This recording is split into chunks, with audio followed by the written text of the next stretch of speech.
Okay, so Assalamualaikum. Cik, subjek cik ni tak ada macam assignment semua ke nanti baru cik nak bagi? Assignment, dia tak ada assignment. Kalau yang ni. Dia wiring, practical test, lepas tu theory test. Oh, markah dia macam tu Okay. Markah dia macam tu dengan lab. So tak ada assignment bertulis tu. Apa yang wiring tu lah yang kita akan collect dia punya data semua. Okay. So practical memang markah dia tinggi lah. Markah, apa pecah markah tu practical paling tinggi. So be prepare nanti nak masuk balik. Okay. So hari ni kita akan sambung untuk topik shunt DC motor. Hari tu kita berhenti setakat series DC motor yang saya lukis lita hari tu kalau ingat lagi. So hari ni kita continue dengan shunt. Okay. So sekejap Okay, so kalau ingat lagi hari tu saya buat drawing ni, kita berhenti last sampai kat sini. Okay. So hari tu saya guna pen color merah pula ni. So hari tu separately excited tu kat sini. Kita dah habis kat sini. So hari ni kita akan pergi pada series dulu. Dekat sini, nombor 2 kita akan pergi sini. Lepas tu last kali kita akan pergi pada shunt. Jap. Sorry. So untuk hari ni, series DC motor. Satu benda kena ingat lagi, kena sentiasa ingat, motor ni dia ada dua bahagian. Bahagian yang pertama adalah bahagian stator ni dan bahagian kedua adalah bahagian rotor. So stator ni masih lagi sama, dia bahagian yang statik, tak bergerak, pegun. Dan bahagian rotor ni adalah bahagian yang berputar tu. Okay. So imagine dua bahagian ni. Ada dua benda. Alright. So balik pada nota kita.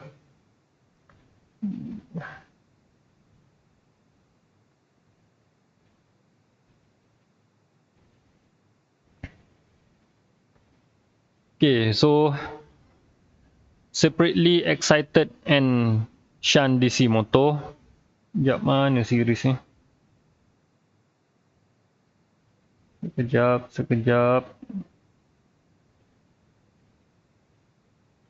Okay, kita pergi kat sini dulu. Kita pergi yang dalam nota ni macam ni dulu. Sebabnya dia lagi senang. Dia satu jalan je. Kalau hari tu,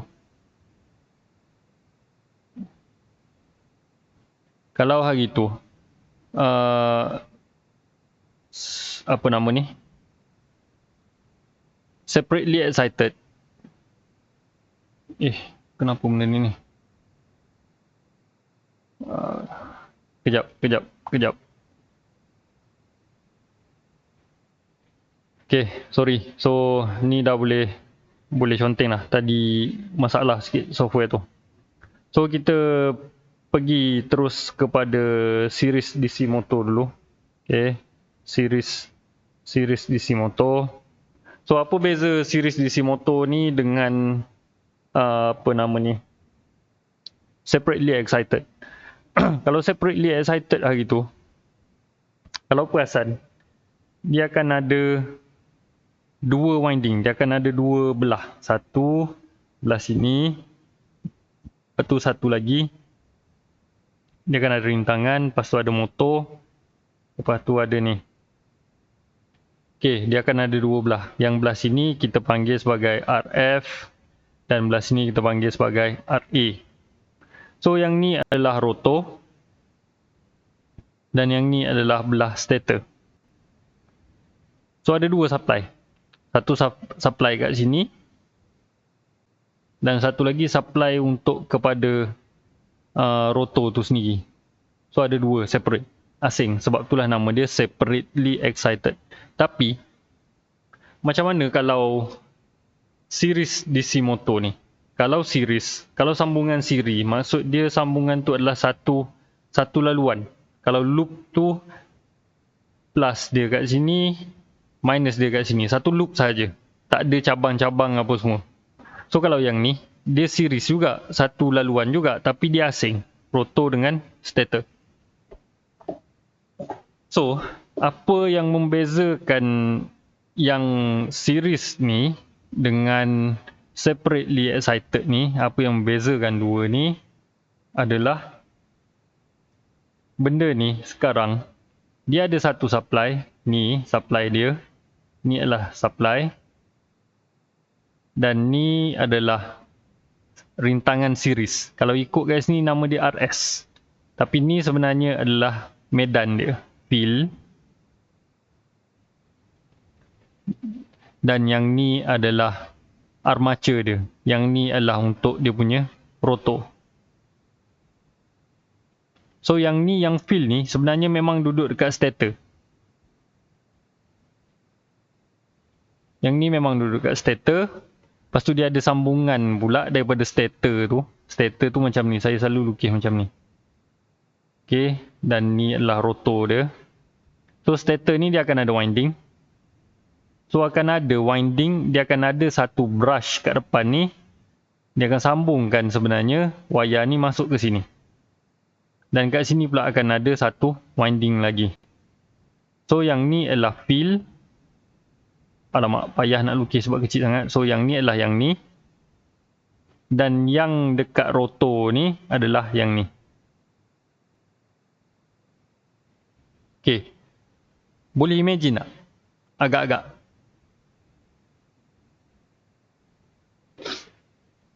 Hello?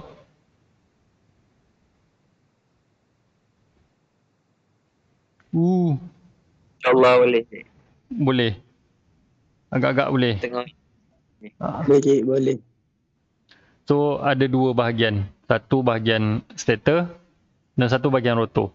Dan wiring dia ni kalau kita, memanglah wiring ni nampak macam berbelit, satu duduk kat sini, satu duduk kat sini. Tapi sebenarnya wayar dia semua ni akan balik ke satu supply saja. Yang ni akan pergi ke sini. Yang ni pula akan lalu pergi ke sini. Cara senang nak lukis dia macam ni. Plus, minus. So semua ni satu dalam satu litar. Bahagian ni memang bergerak. Bahagian ni adalah rotor. Memang dia bergerak. Dan bahagian ni adalah bahagian stator. Yang statik tak bergerak tu. Tapi sambungan dia satu saja. Macam mana dia kalau kita imagine, payah juga sebenarnya. Bukan payah juga. Kalau kita imagine benda ni bergerak. Bahagian rotor ni dia bergerak. Macam mana dia nak sambung wayar? Betul tak? So dekat sinilah sebenarnya dia menggunakan commutator. Kat sinilah datangnya commutator. Macam mana commutator tu? Sekejap saya bagi gambar kat awak.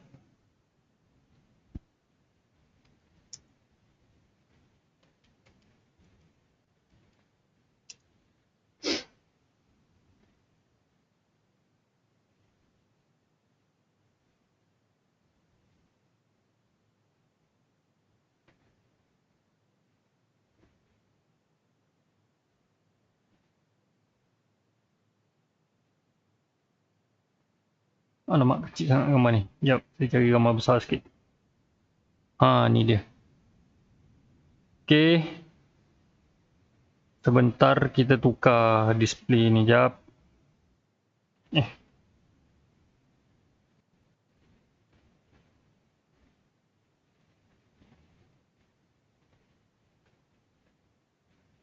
Okay, so ni lah.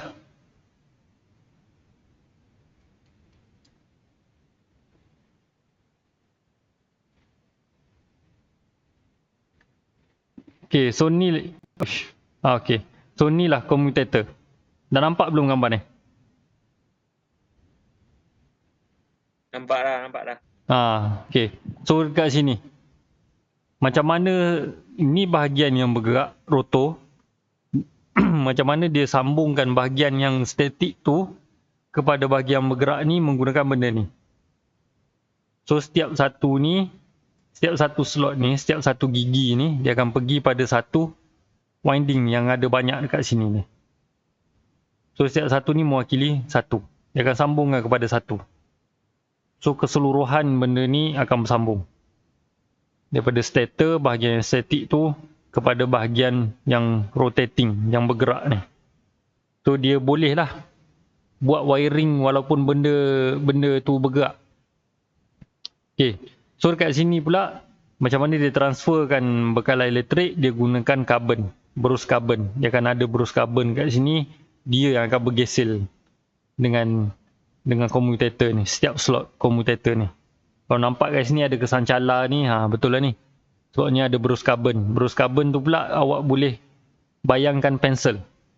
Karbon pensel tu yang bergerak. Tapi dia tak selembut karbon pensel tu lah.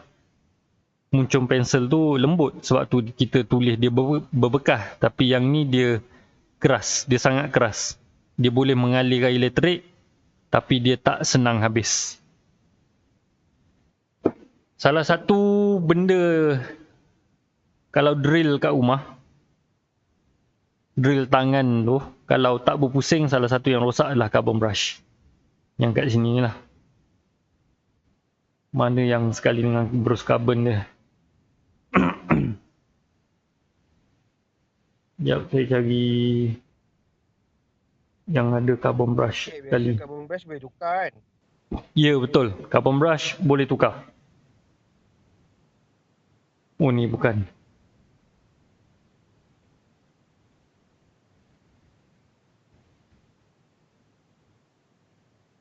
DC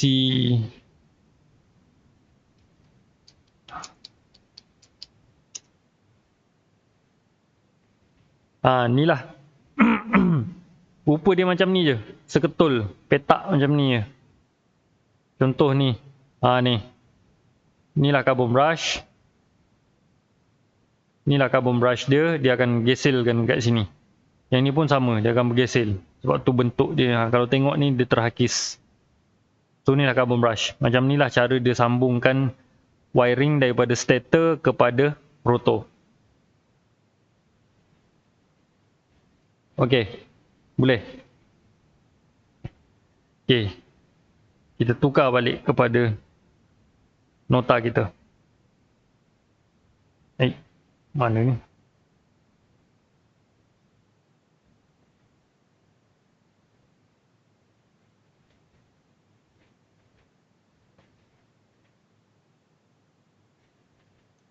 Ya Allah, sorry.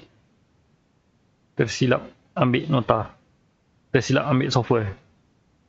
Okay, ni yang kita punya. Okay.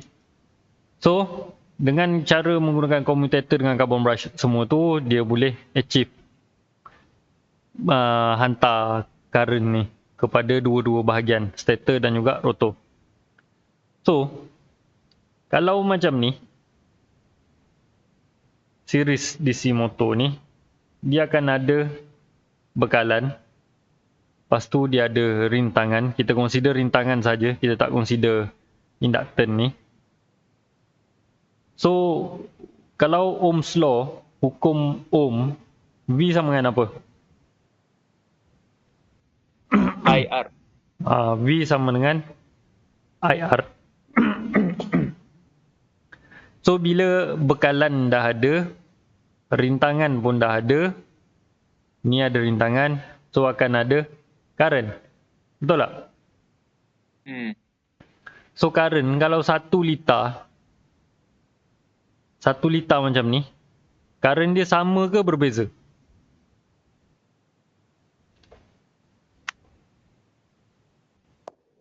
Sama ke? Sama. Nilai dia dalam 1 liter tu sama, betul tak? Betul. So that's why kalau tengok kat bawah ni dia ada tulis IA sama dengan IS sama dengan IL. So ni nilai arus yang kat sini dia akan ada satu nilai. So nilai dia ni semua adalah sama pada keseluruhan liter. Okey. Faham? Yang tu faham? Boleh? Satu lagi. Boleh tak? Kalau kita tengok ke atas ni, kita ada satu formula. Sekejap, takut confuse. Saya akan tukar, ni. Saya akan tukar warna color saya kepada warna biru. Okay. So, rumus dia adalah VT sama dengan EA, IA, RA, RS. Apa benda pula ni? Dia macam ni. VT ni, yang ni, dia adalah supply. Okay, ni adalah supply. EA ni pula, EA ni adalah senang cakap yang terhasil pada rotor. Okay, rotor ni kat sini. Dia duduk kat sini, EA ni. Ni. Dia ada nama sebenarnya. EA ni nama penuh dia adalah Electromagnetic Force. EMF. Singkatan dia. EMF. Electromagnetic Force. So, VT adalah yang masuk. EA ni yang terhasil dekat sini. So, akan ada dua benda lagi. Dekat sini akan ada satu nilai voltan. Dan kat sini juga ada satu lagi nilai voltan. Arus awak dah tahu tadi. Keseluruhan arus dalam ni adalah sama. So, kita akan ada satu nilai arus kat sini. So, rintangan kita ada dua. Field resistance dengan armature resistance ni. RA dengan dia panggil kat sini RS. Saya kadang-kadang saya panggil ni sebagai RF.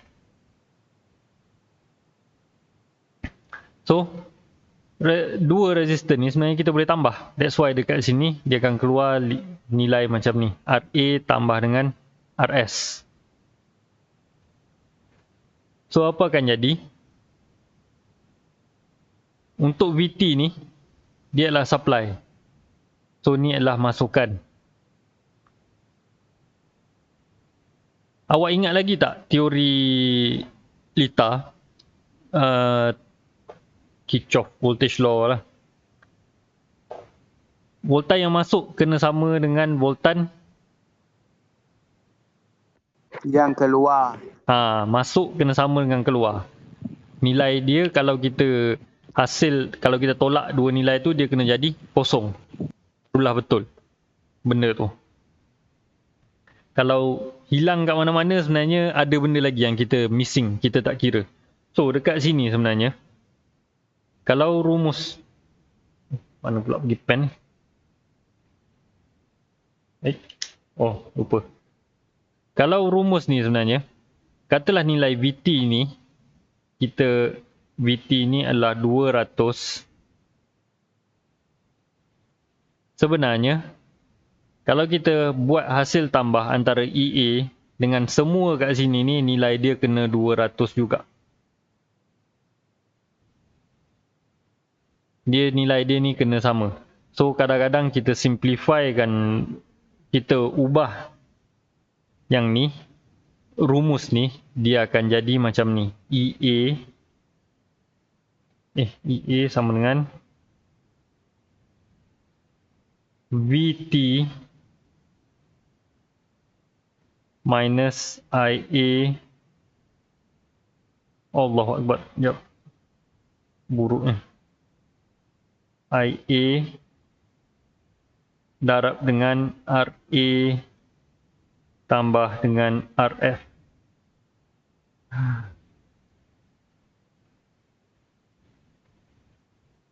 Ya Allah, tulisan. Okey. Ni rumus dia. Dia akan jadi macam ni. Kenapa kita nak cari EA? Sebab apa? Kita nak tahu berapa yang terhasil dekat rotor ni. Katalah kita masukkan nilai supply kat sini, kita bagi 200. So, kita anggap yang hilang kat sini, saya bagi nilai simple je lah. 25. Hasil yang hilang dekat sini 25. So, berapa yang keluar dekat EA ni adalah sebenarnya 175 volt. 175 volt sahaja. Faham tak? Faham. boleh imagine tak? Kita bagi supply 200 sekarang ni. 200 tu duduk dia tu dekat sini. Ni 200. 25 tu yang hilang kat tengah-tengah ni. 25 volt hilang kat sini. So yang tinggal dekat rotor ni 175 volt sahaja. So logik lah. Sebabnya kita bagi dia 200 je. Ni dah hilang. Dia tak boleh kalau kat sini 200, kita bagi 200. Tapi kalau kat sini keluar dia 225, tu salah. Untunglah pula. Kita nak suruh dia buat kerja. Kita bagi satu nilai kat dia. Dia boleh hasilkan lebih daripada yang kita bagi. Kenapa benda ni penting? Yang voltage ni semua. Ni unit dia volt. Lupa tadi. Unit dia volt. Kenapa benda ni penting? Sebab ni akan menentukan. Semua orang pernah dengar perkataan ni rasanya kecekapan. Kecekapan motor ni sendiri. Kita nak motor ni efisien. Kita tak nak dia tak efisien. Sebabnya kalau dia tak efisien maksudnya banyak pembaziran tenaga yang berlaku. Sekarang ni semua benda nak efisien. Sebab itulah motor, mesin-mesin, alat-alat rumah sekarang ni banyak yang pakai inverter. Dia cakap benda tu menjimatkan elektrik, ya betul. Tapi sebenarnya yang kita nak achieve adalah macam mana dia jimatkan elektrik adalah dengan cara dia jadi cekap. Sebab kecekapan mesin sekarang ni 50%, 60% saja. So kita nak tinggikan lagi sebenarnya. Contoh saya ni pun sebenarnya tak boleh berlaku lah ni.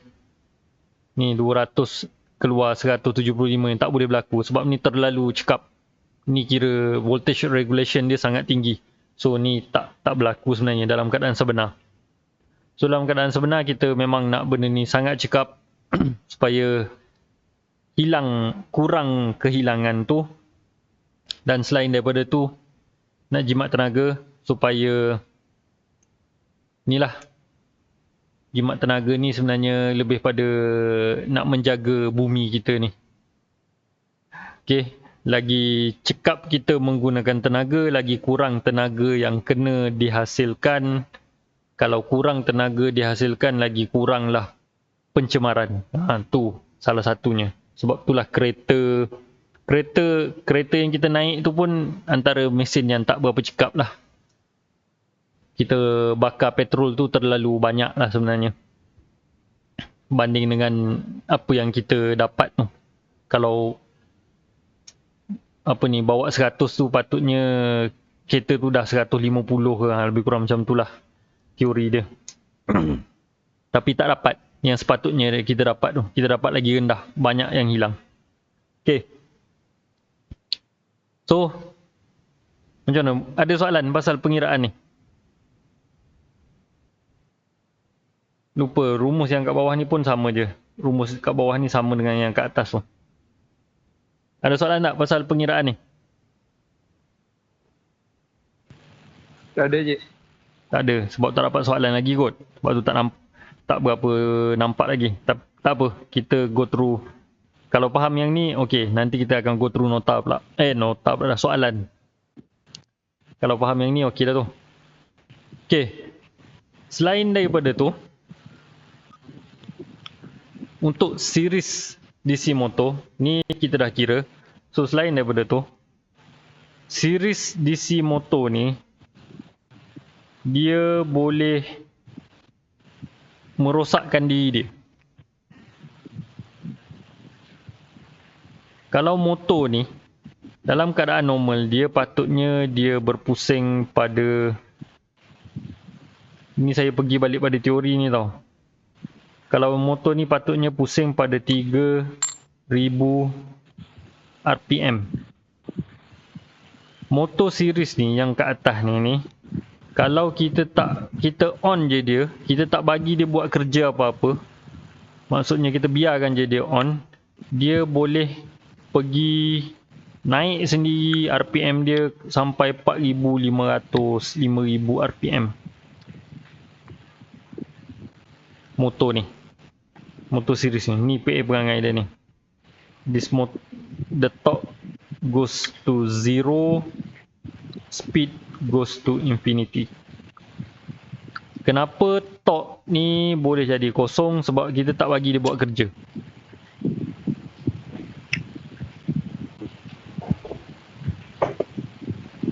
Kalau dia buat cakap. kerja jadi apa je? Nah, ni jap. Sini. If no other load is connected to the motor, it can turn fast enough to seriously damage itself. Sampai tahap merosakkan diri sendiri. Never completely unload a series motor. Jangan tiba-tiba hilangkan beban series motor ni sebab nanti dia akan pusing sampai dia rosak. Contoh, macam ni. Sebenarnya series DC motor ni juga kita ni DC motor betul tak? DC. Kita boleh buat dia jadi jap. Kejap. Saya kena tengok balik. Saya takut saya tertukar.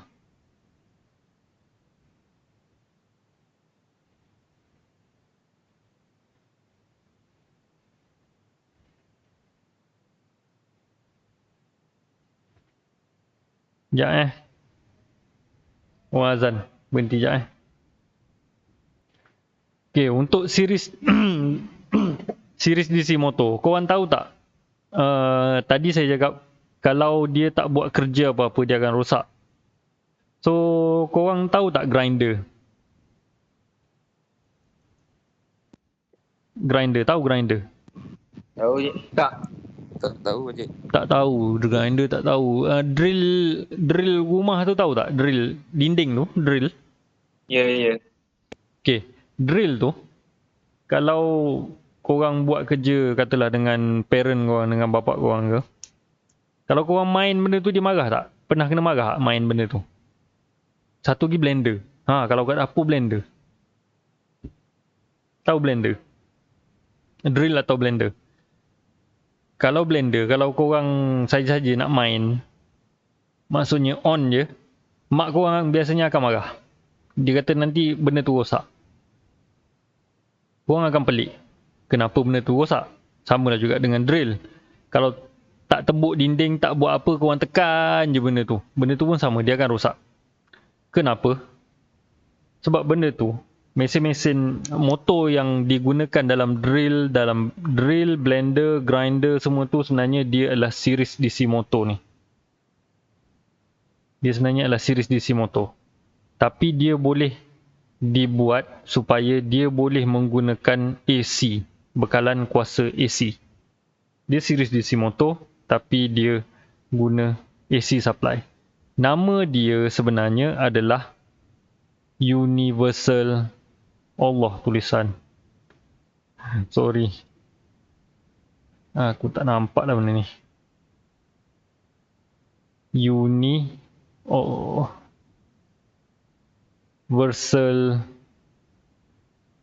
Motor. Nama dia adalah Universal Motor. Motor umum, motor universe, motor universal lah. Maknanya boleh guna je kat mana-mana. Supply apa pun dia boleh guna, dia boleh pusing. So motor DC ni dia digunakan sebagai motor DC ni digunakan menggunakan bekalan AC. So dia akan berpusing. Universal motor. Tapi masalah dia sama dengan dekat bawah ni. Drawback dia, kekurangan dia adalah dia tak boleh on sahaja tanpa buat apa-apa. Satu contoh lagi yang senang rosak macam tu, yang apa nama ni? Alamak ya Allah, tadi ingat lupa dah. Vacuum. Vacuum kat rumah sekarang kecil ke besar? Melainkan yang pakai bateri. Yang pakai plug tu vacuum dia besar ke kecil? Besar. Besar. Alamak, korang ni baru sangat ni. Macam ni, kalau compare dengan let's say 15 tahun lepas, vacuum tu lagi besar daripada yang ada sekarang ni. Kalau vacuum yang kita tengok jual kat kedai tu semua tu dah dikira compact tau. Kalau yang harga dalam 300 tu dah compact. Kecil je vacuum tu. Kalau dulu tak ada vacuum besar tu. Vacuum besar lagi daripada tu. Kecuali vacuum masjid. Vacuum masjid memang besar lah. Yang kapet masjid tu, yang tong tu. Tapi benda tu dia boleh buat macam tu sebabnya dia menggunakan motor ni sebenarnya. Motor universal. Motor tu saiz dia kecil tapi dia kuat. Tapi satu benda lagi, masalah dia adalah dia bising. Motor tu sendiri bising. Sebab tu grinder, drill, dia bunyi dia kuat. Compare dengan kipas rumah. Cuba compare bunyi blender kat dapur tu dengan bunyi kipas kat siling atas kepala. Atau kipas meja yang kecil tu. Mana lagi bising? Alah, tak pernah masuk dapur aku orang ni. Betul tak? Pernah cik. Kalau pernah masuk dapur, Pernah, cik. bising ke tak blender? Blender bising. Bising. Bising. Tak, cik. Blender bising, bunyi dia bingit, sakit telinga. Kalau pendek kata kalau mak tengah duk blender kat dapur tu memang korang kat luar tahu, guna blender. Tapi kalau kipas rumah, kipas meja yang kecil tu kita petik je, dia tak ada bunyi apa-apa, betul tak? Meja. Oh, kipas pendek. Kipas meja, kipas siling sama je, tak bunyi. Kenapa? Sebabnya benda ni. Sebab ni lah. Motor yang bising-bising tu semua dia sebenarnya adalah series DC motor. Tapi motor yang kita gunakan dekat kipas tu dia adalah induction, single phase induction motor. Motor tu berlainan jenis. Oh, Sebab tapi benda sama je lah. kerja benda dia pun lain. Lain juga. Apa maksud awak benda tu? Rupa bentuk motor tu samalah, dia bulat macam tu je. Saiz dia pun kalau ikutkan sebenarnya motor kipas lagi besar daripada motor blender. Tapi kenapa bingit sangat, sakit telinga sangat bunyi blender? Mesin blender tu bising lagi daripada kipas yang besar tu, kipas meja tu. Sebenarnya sebab benda tu lah. Sebab motor yang bising tu dia buat menggunakan universal motor ataupun series DC motor, tapi motor kipas semua tu dia menggunakan induction motor. Yang tu induction motor kita akan belajar dalam bab 6 sebenarnya. Selepas ni kita akan jumpa induction motor pula. Oh. Okay, sekarang ni boleh tengok contoh kat rumah sendiri je. Senang. Kenapa? Bayangkan kalau kipas motor yang duduk dekat blender tu duduk dekat kipas atas kepala awak. Kalau kata nak tidur, boleh tidur tak? Tak boleh cik. Bising. Sebabnya motor tu bising. Lepas tu dia pusing terlalu laju. Dia akan pusing terlalu laju, tak boleh nak kontrol. Yalah, bising. Tak boleh nak kawal. So that's why motor tu berlainan. Blender boleh jual dengan harga yang murah jugalah sekarang ni. Tapi kipas siling kalau nak elok, kena beli yang mahal sikit. Okay. So tu untuk series DC motor ni. Next, kita akan naik pula ke atas, pergi kepada shunt DC motor.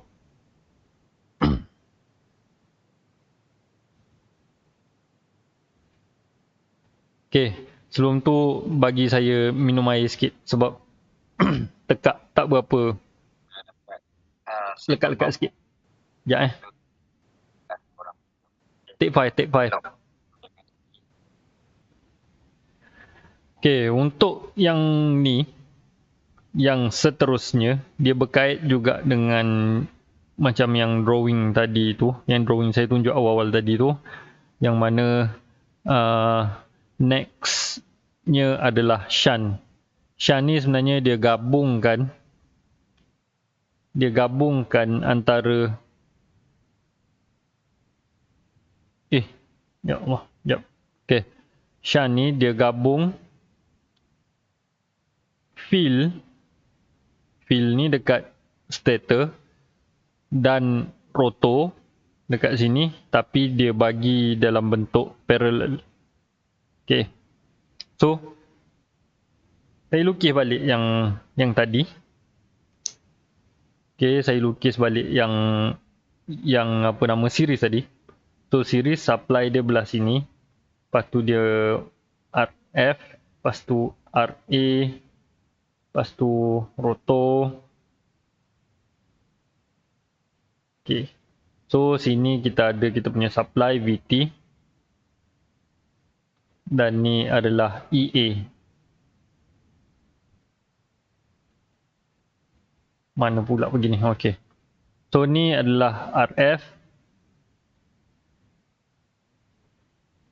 Dan ni adalah RA. So, dia satu jalan saja. So, beza dia dengan shunt ni, VT masih lagi sama. Sekejap saya tukar pen color.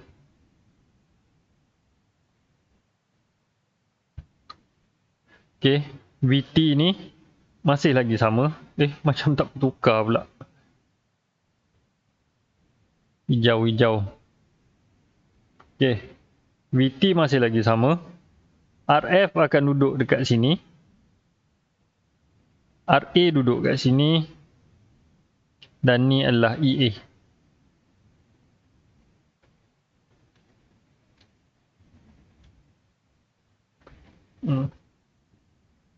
Okay, RA. So, current yang dekat sini, kalau tadi, current dalam 1 liter ni dia sama, betul tak? Sebab dia liter series. Tapi kalau current sekarang ni, kita akan bahagikan kepada dua. Yang pertama dia ada IL. Lepas tu dia ada IA. Dan dia ada IF. Okay. Boleh, ada 3 current. So, macam mana dengan cara nak kira dia? Ni cara nak kira dia. Yang paling penting, untuk IF ni, ni adalah liter siri. Siri pula dah. Selari. Liter selari.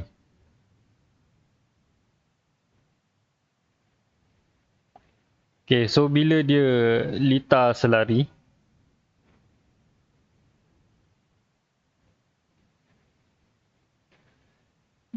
kita boleh gunakan rumus ni untuk cari IF. Kenapa kita kena guna rumus ni? Sebab VT ni V bekalan kita, dia sama sebenarnya. V dekat sini dengan V dekat sini. Dekat sini adalah sama. Nilai dia sama. Kalau kata kat sini 200. Kat sini pun sebenarnya, daripada point sini sampai ke point ni, nilai dia sama, 200 juga. Dan ikut pada hukum Ohm's Law, V adalah sama dengan IR. So, bila V sama dengan IR, R ni kita tahu. R ni memang akan diberilah nilai dia. So, bila kita kira V bahagi dengan R, kita akan dapat nilai arus. Arus ni, tapi ingat, arus ni hanya untuk kat sini. Untuk branch ni. Untuk branch ni, yang ni adalah stator. Ataupun kalau dekat sini dia panggil IF, field current.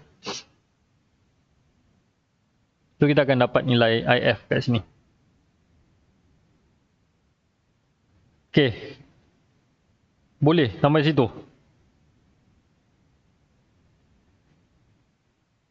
Boleh tak pengiraan IF ni? Boleh je. Okay, tu satu. Next, saya tukar color orange pula.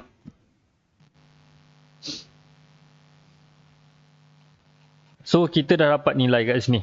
Arus kat sini. Berapa?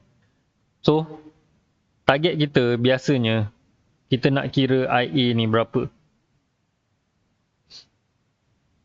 Hubungan antara 3 arus ni sebenarnya adalah mana yang masuk adalah IL ni. Ni yang masuk. IL ni adalah masukan. So masuk ni dia kena sama dengan hasil tambah antara IA dengan IF. So that's why lah rumus ni pula yang keluar. IL sama dengan IA tambah dengan IF. IF kita dah ada. Kita dah kira kat sini. So untuk dapatkan nilai dia ni, salah satu lagi dia kena bagi. So kalau dia bagi IL, kita boleh dapatlah nilai IA. Kalau dia bagi IA, kita boleh tambahkan dua nilai ni jadi IL. Kalau confuse, saya bagi nilai lah, senang. Contoh nilai senang sikit. So kalau kat sini 5M, IF kita dapat 5. Let's say IL ni adalah 10. So berapa nilai IA? IL sama dengan IF.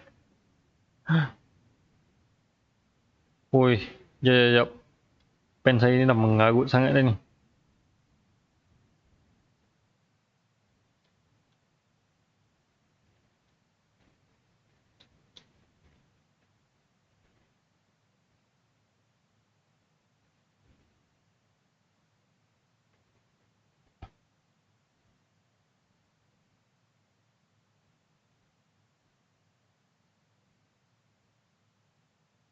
Okey, kita gunakan pen.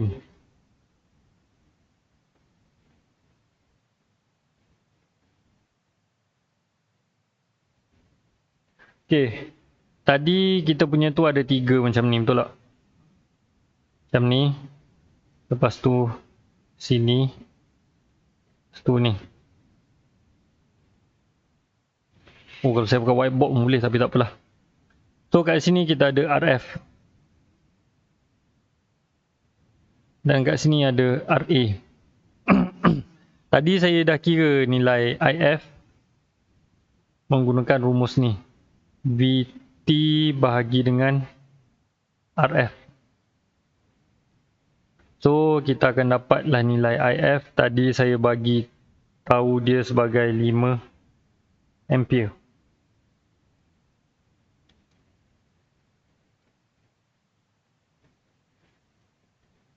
Nilai dia adalah 5 ampere. So kalau kata kat sini tadi kita ada I, L. Sini pula kita ada I, F. Dan kat sini kita ada I, A. Hasil tambah dia adalah formula dia adalah IL sama dengan IA tambah dengan IF. Tadi juga saya beritahu IL ni kita anggap dia sebagai 10 ampere. So masuk, gantikan je nilai. IL duduk kat sini, dia adalah 10 sama dengan IA ni. IA ni yang kita nak cari. So kita letakkan IA tambah dengan IF ni kita dah jumpa dah. Nilai dia adalah 5. So berapa nilai IA?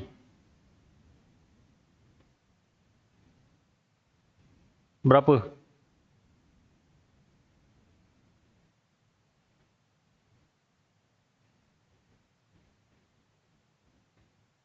Hello?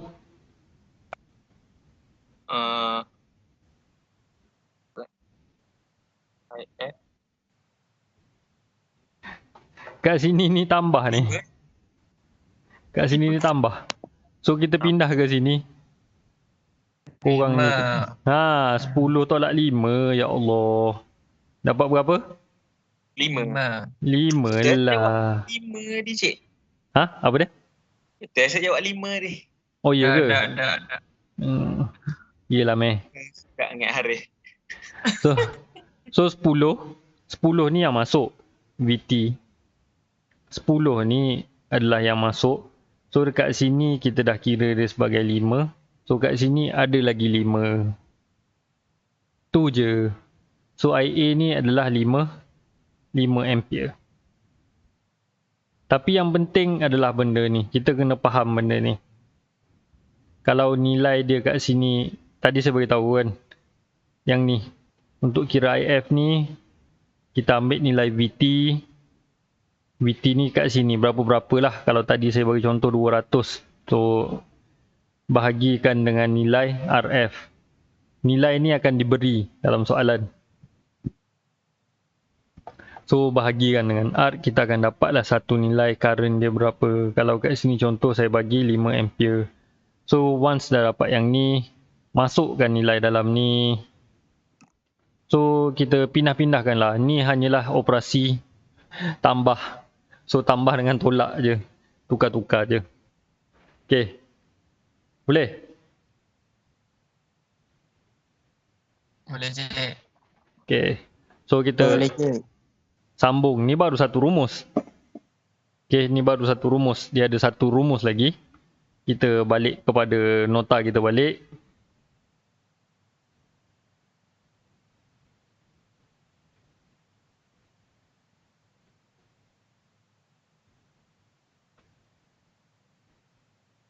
Okay.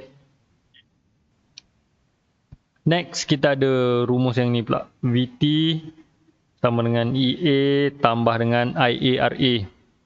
So, sama konsep macam tadi. VT masih lagi nilai kat sini. Ni pen warna oren pula tau. VT masih lagi nilai kat sini. Dah kenapa pula jadi macam tu. EA ni nilai dia yang kat sini. Ya Allah, apalah pen nak. Software ni, nak kena tukar software dah ni. Okay, EA nilai dia kat sini. So, hasil tambah antara VT, ini yang masuk, mesti sama dengan hasil tambah dalam lita ni. Faham tak? Ni kadang-kadang confuse. Lita luar sahaja. Kita takkan ambil kira lita yang kat dalam ni. Kita ambil kira lita luar sahaja. So, gambar rajah pun dah macam apa dah kena conteng. So, saya akan transfer balik pergi ke Paint. Benda ni supaya senang nak faham.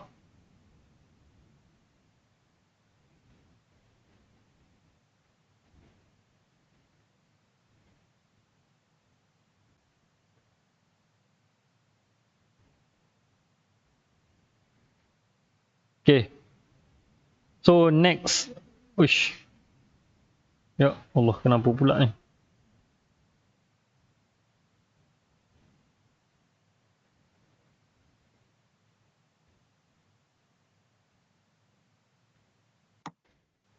Okay. So, untuk kat sini, kita akan ambil kira nilai yang dekat luar ni sahaja.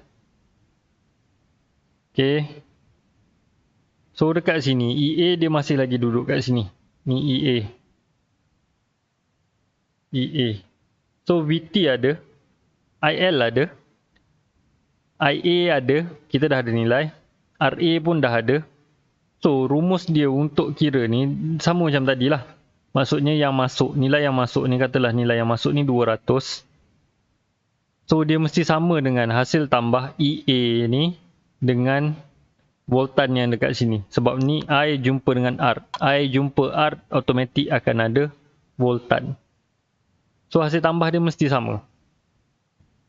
So, untuk kira, untuk loop yang ni, rumus dia sebenarnya adalah macam ni. VT sama dengan EA. Ya Allah. EA tambah IA darab dengan RA. Kalau lita series tadi, kita ada tambah satu benda lagi. Kita akan buat kurungan kat sini dan kita akan tambah. Kalau lita series tadi macam ni lah, RA tambah RS. Ni lita series. Tapi sekarang ni sebab kita tengah buat shunt, untuk shunt, rumus dia akan jadi VT sama dengan EA tambah dengan IA RA.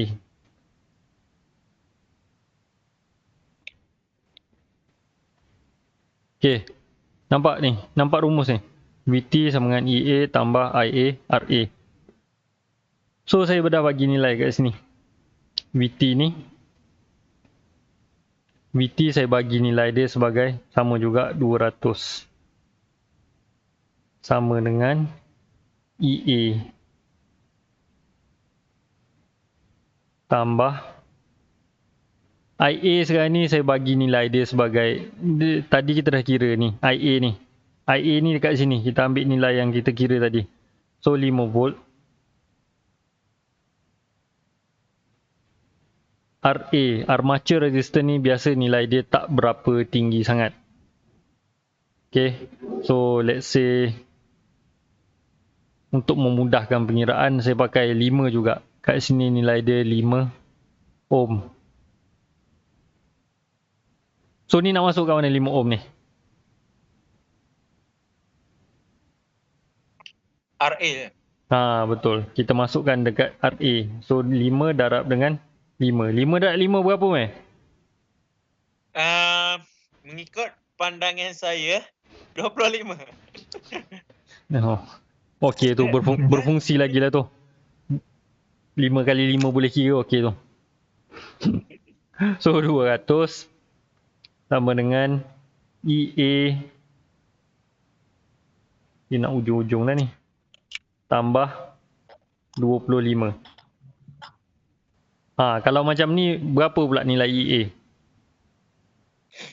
EA dekat 175. Ha, betul. Haris yang jawab. Tak dapat meh. Haris dulu yang jawab.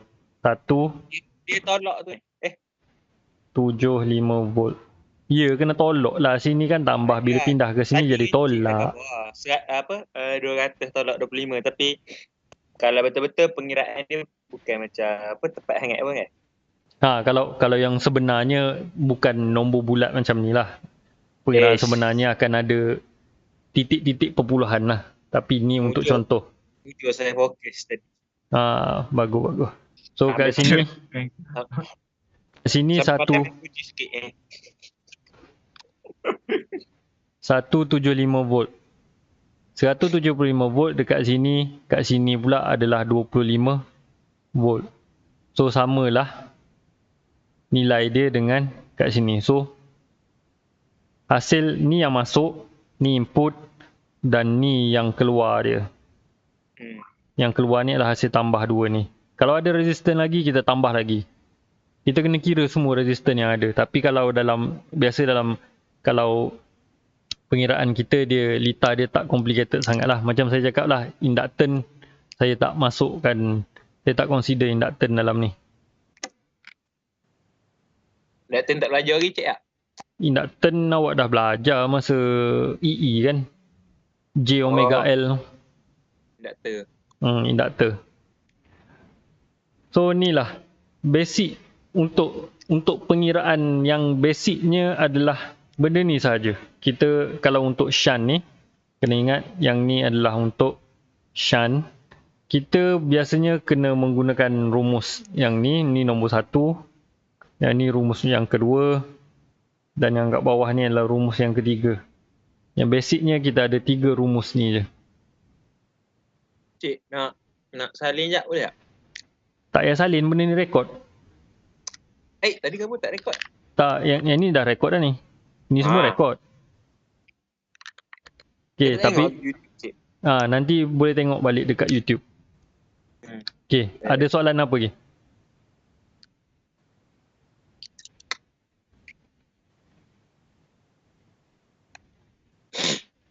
Soalan.